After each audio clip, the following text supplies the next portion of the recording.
Jammu rail division की आधारशिला रखेंगे पीएम मोदी। वीडियो कॉन्फ्रेंसिंग के जरिए कार्यक्रम में शामिल होंगे। जम्मू रेल डिवीजन देश का 69वां डिवीजन होगा। जम्मू कश्मीर और आसपास के क्षेत्रों को काफी फायदा होगा। जम्मू रेल डिवीजन को लेकर बोले केंद्रीय मंत्री जितेंद्र सिंह, लंबे समय से ये लंबित थी मांग, देश के बाकी हिस्सों से जुड़ी जाएगी कश्मीर घाटी। पीएम मोदी आज हैदराबाद के चरपल्ली रेलवे स्टेशन का करेंगे उद्घाटन। वीडियो कॉन्फ्रेंसिंग के जरिए कार्यक्रम में शामिल होंगे। 413 करोड़ की लागत से बना है स्टेशन। पटना में प्रशांत किशोर पर बिना इजाजत धरना देने की वजह से एक्शन। गांधी मैदान से प्रशांत किशोर गिरफ्तार। पुलिस ने गांधी मैदान में खड़ी वैनिटी वैन को किया जब्त। गाड़ी को जांच के लिए परिवहन विभाग ले जाया गया। पटना के गर्दनी बाग में पोस्टर लेकर प्रदर्शन पर बैठे छात्र। प्रशांत किशोर को रिहा करने की मांग। प्रशांत किशोर को हिरासत में लिए जाने पर बोले आरजेडी नेता मृत्युंजय तिवारी, कहा कि छात्रों की आड़ में अपनी राजनीति चमकाने की कोशिश है। सरकार द्वारा प्रायोजित आंदोलन छात्र और नौजवान भी समझ रहे हैं। बीजेपी नेता रमेश विधुड़ी का एक और विवादित बयान। सीएम आतिशी के सरनेम को लेकर आपत्तिजनक टिप्पणी। रमेश विधुड़ी ने कहा कि अगर मेरी टिप्पणी से किसी को ठेस पहुंची है तो मैं इस खेद को व्यक्त करता हूं और अपने शब्द वापस लेता हूं। रमेश विधुड़ी बोले कांग्रेस पार्टी लालू यादव से माफी मंगवाए और पवन खेड़ा ने जो पीएम के पिताजी के बारे में टिप्पणी की उसके लिए माफी मांगे। विधुड़ी के बयान पर आप संयोजक अरविंद केजरीवाल ने बोला हमला, कहा कि एक महिला मुख्यमंत्री का अपमान दिल्ली की जनता सहन नहीं करेगी, सभी महिलाएं इसका बदला लेंगी। सीएम आतिशी ने कहा कि टिप्पणी बीजेपी की मानसिकता दिखाती है, वो दिल्ली की महिलाओं को कैसे देगी सुरक्षा। दिल्ली के मंत्री सौरभ भारद्वाज ने कहा कि दिल्ली का एक सभ्य कल्चर है और जनता ऐसे राजनेताओं को जवाब देगी। सांसद चंद्रशेखर आजाद ने बयान की कड़ी निंदा की, कहा कि यह बहुत ही घटिया और ओछी टिप्पणी, बीजेपी से पूछा जाना चाहिए जवाब। यूपी कांग्रेस के अध्यक्ष अजय राय ने बयान को शर्मनाक बताया, कहा कि यह देश की सभी महिलाओं का अपमान है। कांग्रेस के सांसद शशि थरूर ने कहा कि एक दूसरे का सम्मान जरूरी है, राजनीति में एक दूसरे का अनादर ना करें।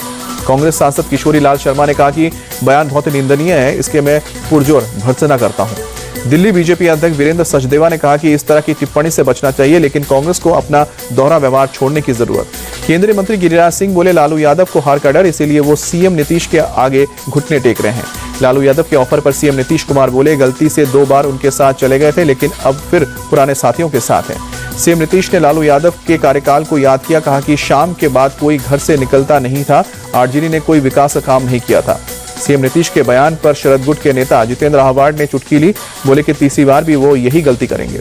आरजेडी नेता तेजस्वी यादव बोले अगर बिहार में हमारी सरकार बनती है तो माई बहन मान योजना लागू करेंगे, लोगों को 200 यूनिट फ्री बिजली देंगे।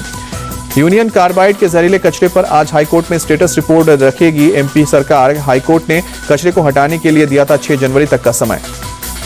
आज खनौरी बॉर्डर पहुंचे एससी द्वारा गठित हाई लेवल कमेटी। आमरण अनशन पर बैठे जगजीत सिंह ढलेवाल से करेंगे मुलाकात। बीजापुर में पत्रकार मर्डर केस में मुख्य आरोपी अरेस्ट। हैदराबाद से एसआईटी ने सुरेश चंद्रकार को गिरफ्तार किया, आरोपी से पूछताछ में जुटी है। पत्रकार मुकेश चंद्रकार हत्याकांड को लेकर छत्तीसगढ़ सरकार सख्त। मुख्यमंत्री विष्णुदेव साय बोले अन्याय और अपराध के खिलाफ पूरी मजबूती के साथ कार्रवाई करने के लिए राज्य सरकार प्रतिबद्ध है। मुख्यमंत्री विष्णुदेव साय ने कहा कि दोषियों को कानून के दायरे में लाकर पीड़ित परिवार को न्याय दिलाया जाएगा, किसी भी दोषी को बख्शा नहीं जाएगा। सीएम विष्णुदेव साय से मिले भारत में अमेरिकी राजदूत एरिक गासेटी। छत्तीसगढ़ की मेहमान नवाजी और समृद्ध संस्कृति के साथ मुख्यमंत्री के विजन की तारीफ की। अमेरिकी राजदूत ने बस्तर भ्रमण की इच्छा जताई, बोले परिवार के साथ बस्तर जाऊंगा। छत्तीसगढ़ में अमेरिकी निवेश को बढ़ाने पर भी बात। मुंबई में विश्व हिंदू परिषद की महिला विंग ने शक्ति प्रदर्शन किया। हाथों में लाठी लिए 5000 से ज्यादा महिलाओं ने दादर इलाके में पथ संचालन में हिस्सा लिया। पतंजलि संस्थान का 30वां स्थापना दिवस। योग गुरु बाबा रामदेव और आचार्य बालकृष्ण कार्यक्रम में रहे मौजूद। बाबा रामदेव ने 30 साल की सेवा और संघर्ष पर प्रकाश भी डाला। बाबा रामदेव ने चिकित्सा, शिक्षा, आर्थिक, सांस्कृतिक और नशे की आजादी पर जोर दिया। आचार्य बालकृष्ण बोले पतंजलि के लिए भारत बाजार नहीं परिवार। यूपी के बस्ती में मां बेटी की हत्या के मामले में अहमदाबाद क्राइम ब्रांच ने मुख्य आरोपी को गिरफ्तार किया। यूपी पुलिस ने फरार आरोपियों पर 50-50 हजार का इनाम रखा था। उत्तराखंड के हरिद्वार में पुलिस और गौ तस्करों के बीच मुठभेड़ हुई। बदमाश के पैर में गोली लगी, अस्पताल में भर्ती। संभल हिंसा का एक और आरोपी सलीम पकड़ा गया। संभल के सीओ अनुज चौधरी पर गोली चलाने का आरोप। राजस्थान के भरतपुर में 2 पक्षों के बीच भड़के बवाल में फायरिंग और आगजनी। सुरक्षा के लिए इलाके में भारी पुलिस फोर्स तैनात की गई। मणिपुर में सेना ने पुलिस के साथ मिलकर अभियान चलाया। कई इलाकों में भारी हथियार सामग्री बरामद की। राजस्थान के जालौर में हाईवे पर डंपर ने बाइक को मारी टक्कर। दर्दनाक हादसे में बाइक सवार 4 लोगों की मौत। मौके पर पहुंची पुलिस ने डंपर को जब्त किया। केस दर्ज करके मामला छानबीन। केरल के कोची में एक कबाड़ गोदाम में आग लगी। दमकल की टीम ने काबू पाया। हादसे में कोई हताहत नहीं। बांग्लादेश की जेल में बंद 95 भारतीय मछुआरों को रिलीज किया गया। भारत ने भी 90 बांग्लादेशी मछुआरों को रिहा किया। आंध्र प्रदेश के विजयवाड़ा से मंदिरों के सरकारी अधिग्रहण से मुक्ति का जागरण अभियान शुरू हुआ। वीएचपी चीफ आलोक कुमार बोले, सरकारें सभी मंदिरें छोड़ें। आलोक कुमार बोले, मंदिर कभी सामाजिक और सांस्कृतिक एकता का केंद्र होते थे, आखिर सरकारों का मंदिर पर कब्जा क्यों। अयोध्या के सरयू घाट पर संध्या आरती हुई। प्रयागराज में भी गंगा आरती में भारी संख्या में लोगों ने हिस्सा लिया। राजधानी दिल्ली के कई इलाकों में तेज बारिश के प्रकोप के कारण और ठंड बढ़ सकती है। देश की राजधानी में शीतलहर जारी। तापमान में गिरावट के चलते ठंड से लोग परेशान। दिल्ली में तापमान की गिरावट के साथ शीतलहर का कहर जारी। ठंड से बचने के लिए लोग अलाव का सहारा ले रहे हैं। दिल्ली के उद्योग भवन इलाके में लोगों ने ठंड से बचने के लिए अलाव जलाया। लगातार तापमान गिरने से लोग परेशान। दिल्ली में कड़कड़ाती ठंड से राहत नहीं, रैन बसेरों में शरण ले रहे हैं जरूरतमंद। दिल्ली के कर्तव्य पथ पर 76वें गणतंत्र दिवस की तैयारी तेज। शीतलहर और कोहरे के बीच रक्षा कर्मियों ने की रिहर्सल परेड। जम्मू कश्मीर के श्रीनगर में हुई ताजा बर्फबारी। तापमान में गिरावट से और बढ़ी ठंड। कैमरे में कैद हुआ बर्फबारी का खूबसूरत नजारा। पर्यटकों की भी बढ़ी रही है तादाद। जम्मू कश्मीर के सोनमर्ग में भी हुई बर्फबारी। चारों तरफ बिछी बर्फ की सफेद चादर।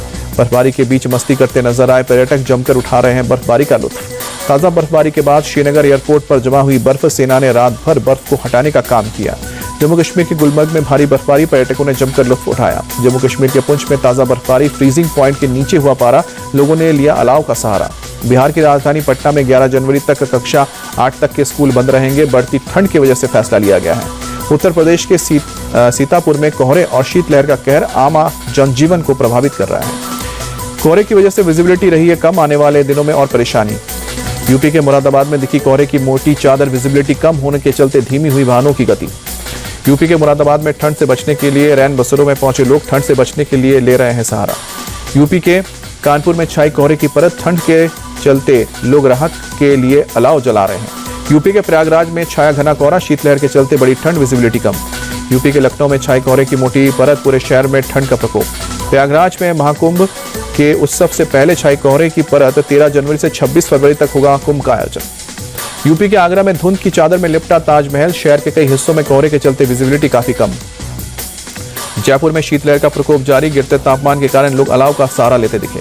मुंबई में शीतलहर का प्रकोप जारी। बांद्रा इलाके में छाई धुंध की मोटी परत। ओडिशा के कटक में छाया घना कोहरा। शीतलहर के चलते बड़ी ठंड में लोगों ने लिया अलाव का सहारा। विश्व टेस्ट चैंपियनशिप से बाहर हुआ भारत। ऑस्ट्रेलिया ने सिडनी टेस्ट में भारत को 6 विकेट से हराया। बॉर्डर गावस्कर ट्रॉफी पर किया 3-1 से कब्जा। 1 मैच ड्रॉ। भारत की हार के बाद विश्व टेस्ट चैंपियनशिप के दोनों फाइनलिस्ट मिले। ऑस्ट्रेलिया ने WTC फाइनल में बनाई जगह। दक्षिण अफ्रीका के साथ होगा फाइनल मुकाबला। भारत ने 10 साल बाद गंवाया बॉर्डर गावस्कर ट्रॉफी। 2015 के बाद से भारत का सीरीज पर था कब्जा। 2014-15 में आखिरी बार ऑस्ट्रेलिया ने जीता था बॉर्डर गावस्कर ट्रॉफी। भारत के तेज गेंदबाज जसप्रीत बुमराह बने player of the series. Border Gavaskar trophy में बुमराह ने सबसे अधिक 32 विकेट झटके। सिडनी टेस्ट में 32 विकेट लेकर बुमराह ने रचा इतिहास। विदेशी धरती पर एक सीरीज में सबसे अधिक विकेट लेने भारतीय गेंदबाज बने। बिशन सिंह बेदी के 31 विकेट्स के रिकॉर्ड को तोड़ा। ऑस्ट्रेलिया के पूर्व कैप्टन रिकी पॉन्टिंग ने की जसप्रीत बुमराह की तारीफ। कहा कि ऑस्ट्रेलिया में किसी विदेशी खिलाड़ी का अब तक का सर्वश्रेष्ठ प्रदर्शन। सीरीज में सिडनी में मिली हार के बाद मायूस दिखे जसप्रीत बुमराह। कहा कि सीरीज में मिली हार से खिलाड़ियों को सबक लेना चाहिए। युवा खिलाड़ियों को नया एक्सपीरियंस हासिल होगा। सुनील गावस्कर ने विराट कोहली और रोहित शर्मा के क्रिकेट पर उठाया सवाल। कहा कि बड़े बल्लेबाजों के खराब प्रदर्शन की वजह से हारा है भारत। ऑस्ट्रेलिया में भारतीय बल्लेबाजों ने नाक कटाई। हार के बाद टीम इंडिया के कोच गौतम गंभीर का बयान। कहा कि टीम में बदलाव के बारे में बात करना जल्दबाजी है। किसी को नहीं पता 5 महीने बाद क्या होगा। गौतम गंभीर की कोचिंग में भारत को विदेश में गंवाई पहली टेस्ट सीरीज। इससे पहले भारत में न्यूजीलैंड के खिलाफ 3-0 से हारे थे टेस्ट सीरीज। श्रीलंका के खिलाफ मिली थी हार। बॉर्डर गावस्कर ट्रॉफी जीतने के बाद ऑस्ट्रेलिया कैप्टन पैट कमिंस का बयान। कहा कि 10 साल बाद ट्रॉफी जीतना शानदार। खिलाड़ियों ने जीत के लिए मेहनत पूरी की है। पैट कमिंस ने भारतीय कैप्टन रोहित शर्मा और जसप्रीत बुमराह का धन्यवाद किया। कहा कि भारत के सभी खिलाड़ियों का शुक्रिया। रोहित बुमराह को स्पेशल थैंक्स।